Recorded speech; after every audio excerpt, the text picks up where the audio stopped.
Hello, welcome to Dreamleapers Inspiration. I'm your host, Harriet Cole. As always, so happy to be with you today. Welcome, welcome, welcome. I hope that you're feeling invigorated, that you have had a great weekend. For those of you who are watching this live, because we are live on Mondays, and then because of the wonders of technology, you can watch it at any time. I'm hoping that whatever day it is for you, that you are feeling good, that you're feeling empowered, that you're feeling energized. I say that because it's not always true. Sometimes we are feeling tired, even after a weekend where perhaps we thought we were going to get rest, but the list was long and there were so many things on that list that we felt we just had to do. Has that been you ever, where you get to Sunday night and you're like, whew, what happened? Welcome, welcome, welcome, everybody. And we're talking about energy. We're talking about how we use our energy, how we think about engaging our energy, and if we even do so, and just managing that. And I chose the topic of balance today because I realize sometimes even those of us with the best of intentions aren't necessarily doing so with balance top of mind. And just thinking about the weekend and how, at least in theory, we think about the weekend as a time when we put work aside, we rejuvenate, we spend time with our families, we eat well, maybe we take a walk, and we do something to rejuvenate ourselves. And yet, for many of us, especially during this period where most of us are still at home, and so time feels different. The pacing that we had before is surely not the pacing that we have today. And so within that, what do? So I want to say, for me, this weekend, I did sleep in a little bit. I used to be the night owl, and I can't even say I'm not that anymore, but I used to not get up early. Now I get up early, but I got up a little bit later over the weekend, which was nice, just to get a little bit of rest. But I had a board meeting on Saturday. I had a video production taping on Sunday. So I was working. Now, when I thought about that, I thought, okay, am I giving myself any time off? Because it's so important to have some space around whatever your workday is and the rest of your time, particularly when you're supposed to be having time off. You've told yourself you're going to have time off. And so one of the great things my family and I decided to do was take a drive. We love driving, just going to see the sights, looking at nature. We live in Manhattan, so we've always had a car, and that makes it possible for us to leave the city and just drive. Sometimes we get out of the car, sometimes we don't, but it is rejuvenating and helps us to feel a connection with our surroundings. And what we chose to do on Sunday afternoon was to drive out to Jones Beach. So this is out on Long Island, but not too far. Now, it has been snowing, a lot of snow. So we weren't intending to go and, put our feet, our toes in the sand. It's cold. But what we were able to do was to drive, see nature. Because it's winter and there are no leaves on the trees, we were able to just look at the houses that are peering out at you in between the trees that have given us space to see because there's a space where the leaves would be. So you see the little communities in between the trees. And then there's snow everywhere. And unlike the snow that which is left in New York City outside of Central Park is dirty, or it's piled up, and it only looks pretty the first day in Manhattan anyway. But out there on Long Island, there was endless snow, just glistening snow. It was just beautiful. And this helped us, my husband, daughter, and me, to feel rejuvenated, to have this connection to nature, to get out and be safe at the same time. And we had a little walk, not a big one, but we took the time to do something as a family in communion with nature. And it made a difference. It actually helped us to feel a sense of balance. For me, from working on both days of the weekend, for my daughter, a teenager, to get out of the house, for all three of us to get out of the house. Balance isn't always, that sense of being on a tightrope. And if you don't walk very carefully, you're going to fall off. That's not how I think of balance. I think of balance in terms of filling my needs and at least some of my desires and trying to create space for all of those things to happen. Taking care of my physical self, my mental self, my spiritual self, my community self. And including in that rest, which I interviewed Norma Kamali a couple weeks ago, incredible fashion designer. She's been in the business for 50 years, which is amazing. She's 75 years old and looks younger than most 50-year-olds by far.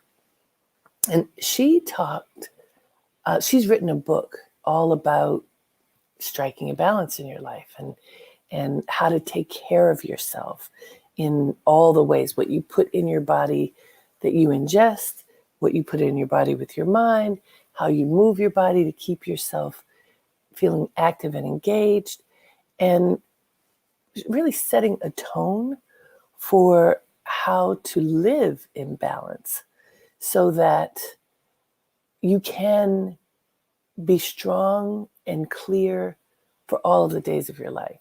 What a practical and perfect approach. And I highly recommend that you get this workbook. It's called I Am Invincible.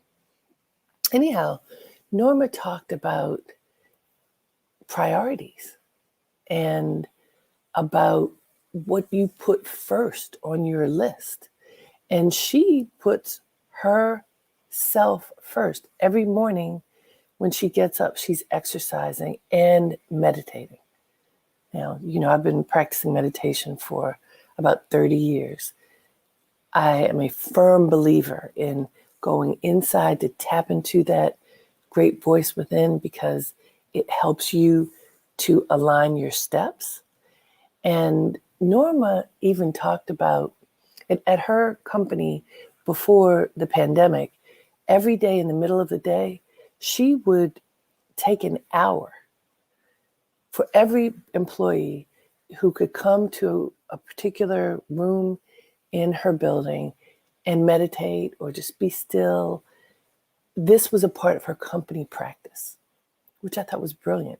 It wasn't a requirement, but it was an offering that people could refresh and renew, rejuvenate with the blessing of the business owner. Isn't that a great idea? She also talked about something that I recommend to folks, which is you can take just a few minutes reset to get yourself back in balance by having like a 3-minute meditation.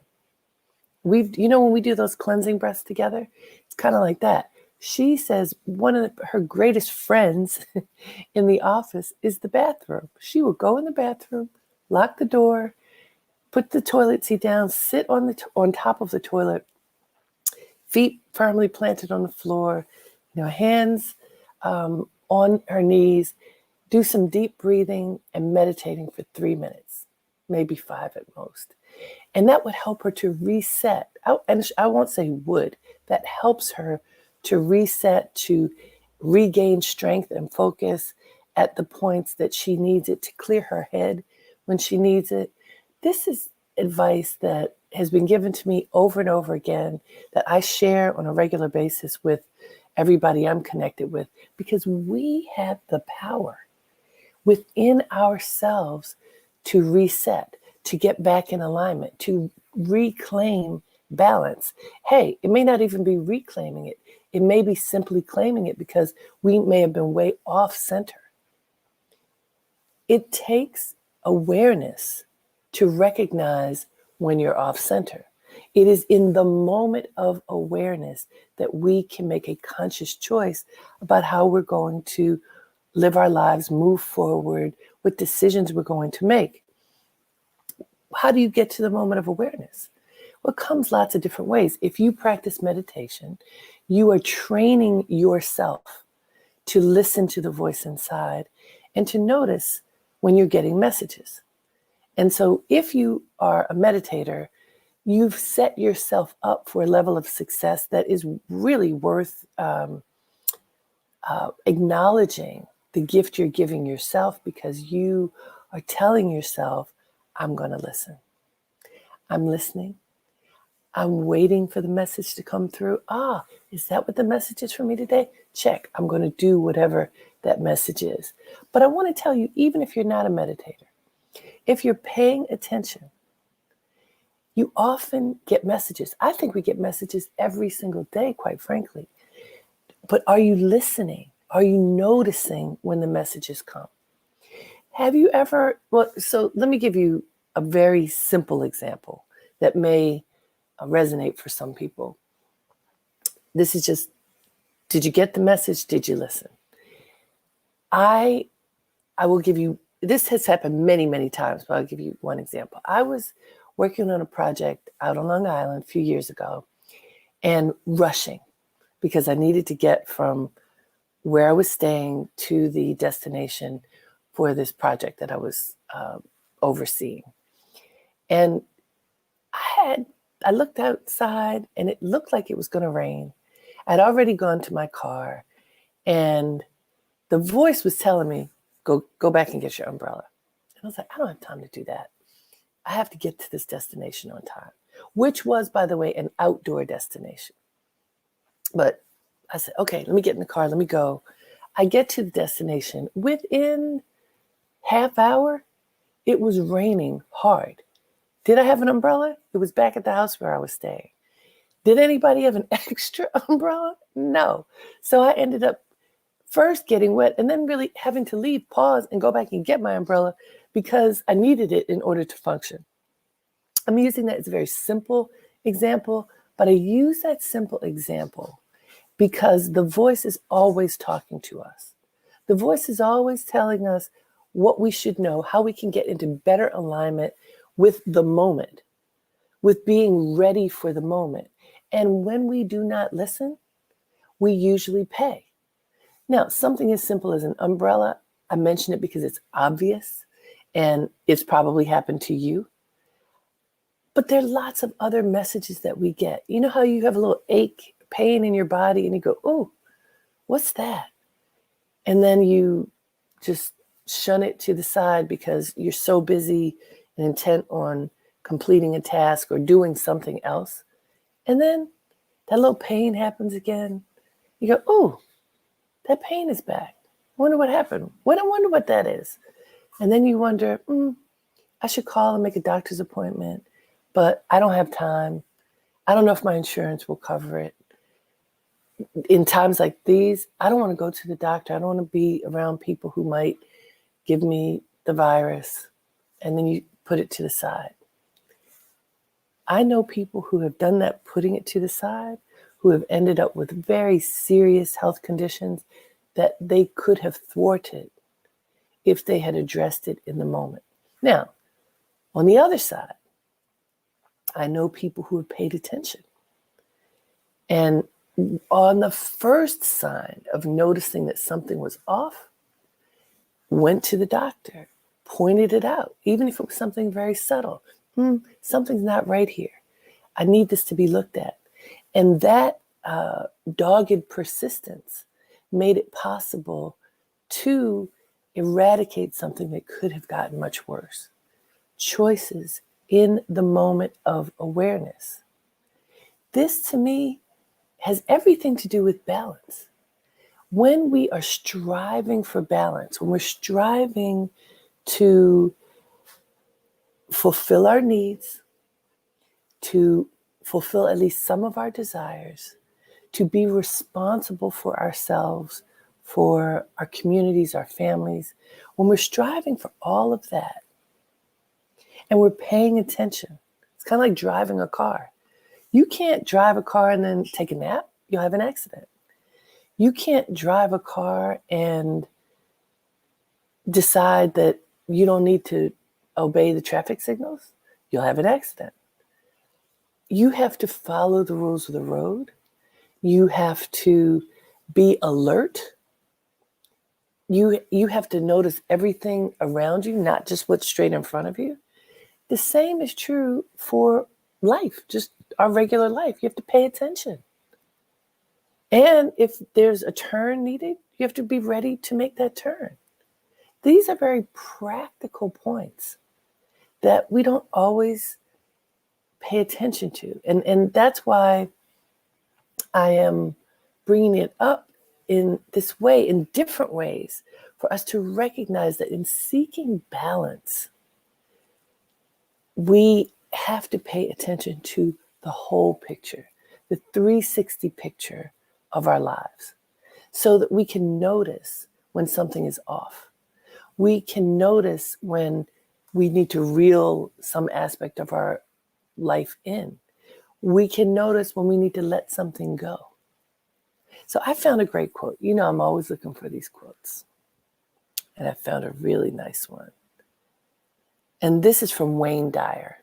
I don't know if you all know him, but great spiritual man, great thinker, and great communicator about how to live a great life. So he says, in a work called Being in Balance, getting in balance is not so much about adopting new strategies to change your behaviors, as it is about realigning yourself in all of your thoughts so as to create a balance between what you desire and how you conduct your life on a daily basis.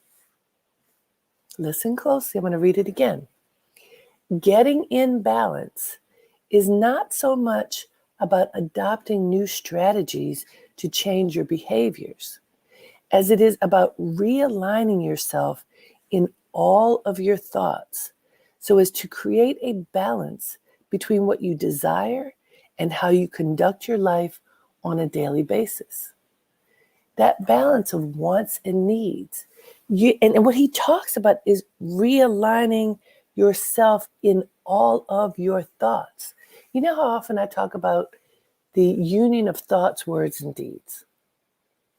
We start with your thoughts. What's on your mind? What are you thinking about? What do you wake up thinking about? What do you talk about? Whatever you talk about is what's in your head. It's in your thoughts. Your thoughts affect what you say and the steps that you take. When your thoughts, words, and deeds are in alignment with your intentions, that's when you win. Let me say that again. When your thoughts, words, and deeds are in alignment with your intentions, that's when you win. Because you're not thinking one thing and going down a completely different path, right? And you're not, we have indulgences that we like to give ourselves. We all do, especially people in America. And I know people watch this broadcast from other places, but we in America love to indulge ourselves. It's part of that feeling of the land of plenty, even when there's so many who don't have plenty. But somehow in our minds, the sense of entitlement to indulge ourselves is part of the culture. So if you are looking to get fit, and you've decided, you've committed that you're going to get fit. This is just as an example. But you don't ever do exercise. You're not in alignment. That thought that you have, good thought, I'm going to get fit. If you are just sitting around and not moving, then your actions do not align with your thoughts. Do you see that? And then you get frustrated because whatever goal you may have set for yourself, you're never going to reach because you haven't done the work.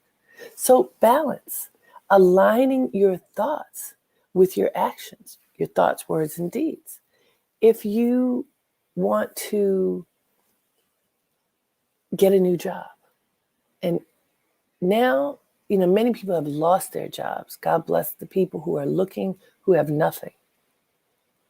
But there are also people who have jobs that they don't like and they feel frustrated and want to do something different. What are you doing about that? Are you complaining and not looking? Are you feeling bristly and uncomfortable and mad because whatever it is you're doing isn't serving your spirit, but you're not positively looking to change that experience? If that's what you're doing, you're not in alignment. And even for the people who, and I would say especially because there's so many people who are out of work, if you are feeling crippled by that feeling of not having work when you really need it, and desperation sets in and you start doubting yourself because you don't know when the time will come when you'll be able to have enough resources to take care of your family, take care of yourself, and panic sets in. I want to say to you, that is not in alignment with the goal of finding work. And desperation is unattractive. So whatever any of us may be experiencing, if desperation is part of it, you need to understand desperation is unattractive. It will never bring you to what you want. Never. You could be incredibly frustrated because you're like, I'm a good person. Why can't I have what I want? It's not fair. And then pointing that finger at somebody else's fault.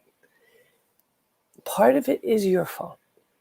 The attitude of that crippling attitude that reveals desperation, fear, inadequacy, worry is unattractive. It is unbalanced. It's, you feel almost like you're in quicksand and you're just sinking. When you feel like that, in the moment that you realize, the moment of conscious awareness, when you realize if you're spiraling down and losing that self-esteem, losing faith in your ability to leap into your greatness, if you are finding yourself stuck, and even worse than stuck, sinking, when you recognize that, that's an important moment to take a breath, to realign with your spirit, to assure yourself that you do not have to stay in that space, and to choose positive, affirming thoughts that will help you to climb out of that space. It is possible. It is doable. People do it all the time. I'm going back to Wayne Dyer. I'm going to tell you what he said again.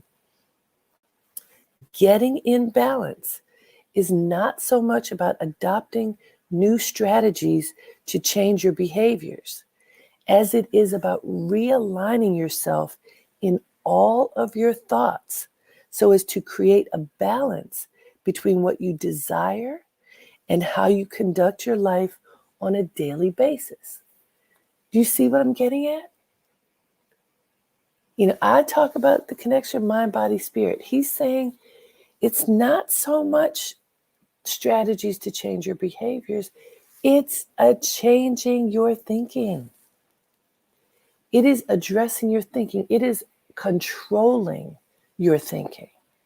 And see, that's where meditation and yoga come in. For me, it's about discipline. That rather than allowing your thoughts to go travel all down whatever path they want to go, rather than allowing yourself to fall into the malaise of sadness, fear, worry, just lethargy, choosing to stop, choosing in the moment of awareness to stop that, choosing to close that door and open a different door, the door to your empowerment, the door to your ability to control thoughts first, words second, deeds third. Thoughts, words, and deeds. It matters.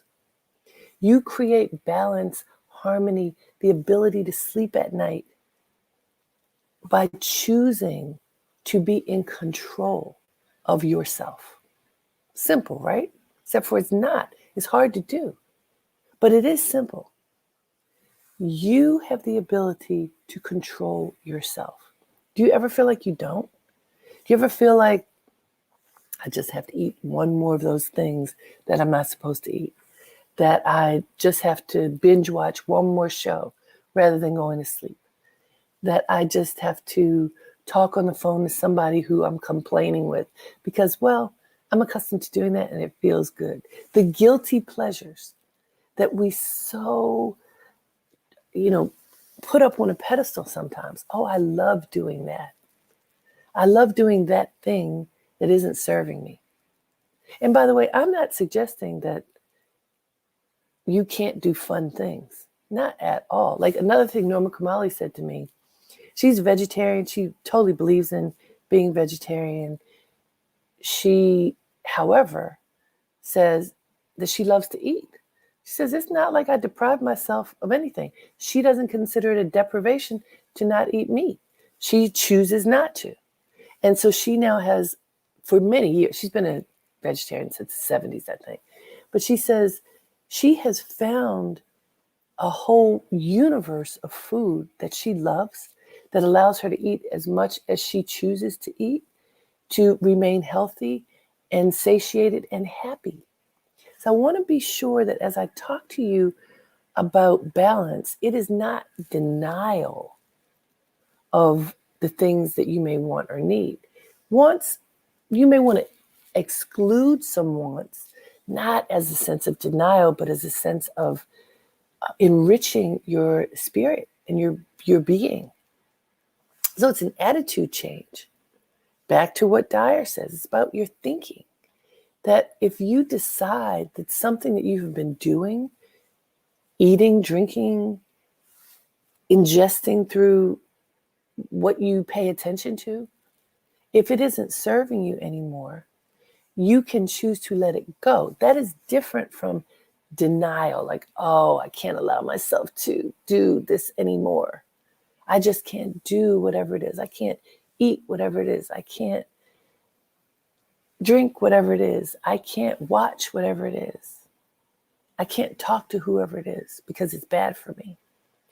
As soon as you set yourself up in that way, that thing that you're denying yourself becomes that much more appealing because you just told yourself you can't have it.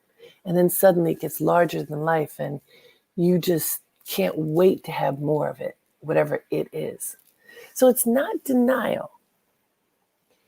In seeking balance, instead, it is aligning yourself with the things that will nurture your being, that will make you happy from the inside out. It's letting go of things that really don't serve you. It's welcoming experiences, people, food, your environment, welcoming things that serve you, letting go of things that do not, making a conscious decision to choose you, to choose what's best for you, getting in alignment with yourself so you know what that is. What I've discovered over my many years on the planet is what I thought was good for me when I was 20 may not be good for me today. And this is another thing. I keep talking about Norma, but I loved talking to her so much. In her workbook, I Am Invincible, she talks about the decades from the 20s to now she's in her 70s and the kinds of things that are important to us in each of the decades, how we approach life, the choices that we make. She talks about the choices she's made, but also choices that other people make. And in talking about those choices, it's always a refinement of alignment and seeking to figure out how to be your best at each of these pivotal points in life. And I learned years ago that for the most part, all of us are striving to do our best, even if we don't do a good job at it. Most people aren't choosing to be bad people. Most people aren't choosing to be mean, rude, unproductive. Most people are doing their best. The question is, how far are you reaching, and through what vision are you making this effort? And so if we pay attention, we're constantly growing, we're refining that lens that shows us what we value, what's important to us. And then over time, when you're fine tuning that lens, you realize, that practice that I had back whenever before ago, not so good for me now. It may or may not have been good for me years ago, but it's not good now. So I don't have to do that anymore. I can say thank you and goodbye. What are the practices that are good for me now? What are the things that will help me to be my best, that will help me to sleep well at night, that will help me to be in alignment so that I can engage ease in living my life, even when things are hard? Now think about that. If you can engage ease so that you can breathe and experience whatever it is that you are going through, being supported by grace, then life is sweeter. Now, I worked with a woman recently who had a problem at her job, very high level executive, had a problem at her job, and was worried about how to handle the next steps. And we talked through it, we meditated through it, and got to a point of making sure she was in alignment with offering her best to this difficult moment and being prepared for whatever the future would hold. And as it turned out, she's making a transition out of that job into whatever the potential is that's next for her. But because of the work that we did to really help her to be centered and to engage her power, even during a moment that was uncomfortable and made her feel very vulnerable because a problem occurred that she was responsible for. Because she engaged her power, even in this difficult moment that led to her departure, it ended in the best way possible, through everybody honoring each other, even as the transition needed to be made. I had a whole broadcast recently about endings being even more important than beginnings. And she practiced this in this moment. And so all of the parties involved came together in a way that honored her and her service to the organization, that gave her an incredible cushion as she looks to move forward, and left everyone feeling respected. Now, that's not easy to do. It's not easy to find balance when you are feeling that a bad thing is going to happen. And a bad thing for most people, if you're going to lose your job, that's a bad thing. But she handled this expertly, with strength, with resolve, with confidence. And therefore, what she got back was that same thing. She was treated with respect. She was treated in the highest possible way. No matter what befalls you, you can choose balance. You can choose your inner strength. You can choose to be in alignment with what you need and what you want, and figure out how to temper that so that you stay the course moving forward. Even when you have to let go of things, even when you are let go, you can stay strong.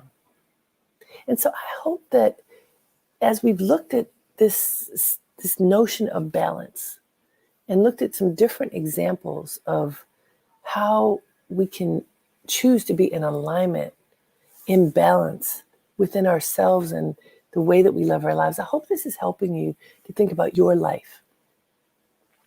So it's time for you to ask yourself, what is out of balance? What's out of balance in your life that you need to get in balance? What? Make a list. Write down what is out of balance for you.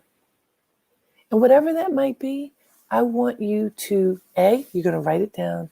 B, you're going to pay attention to it.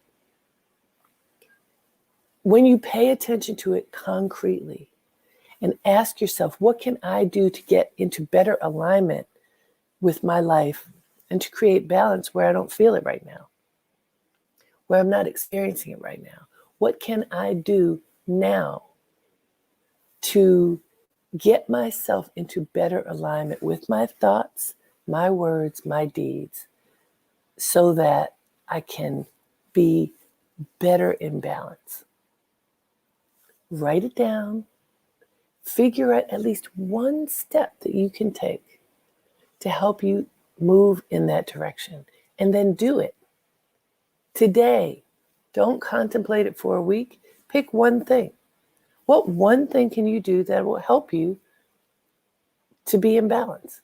Do it and see what it feels like. Do it for a week. See what it feels like to engage that control that tells yourself to keep going back to center. You keep going back to doing the thing that will help you to be in better balance.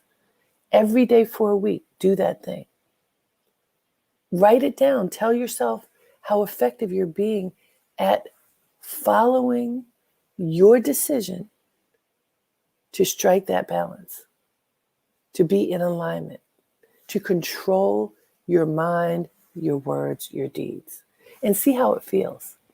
For me, it's been very fulfilling, and I bet it will be for you. So you're going to do that? We're going to find balance. One thing that'll help us be in better balance, write it down, practice it for a week. All right. It's been so great to be with you. It's always my honor. Until we meet again, have a great day and make it count. Namaste.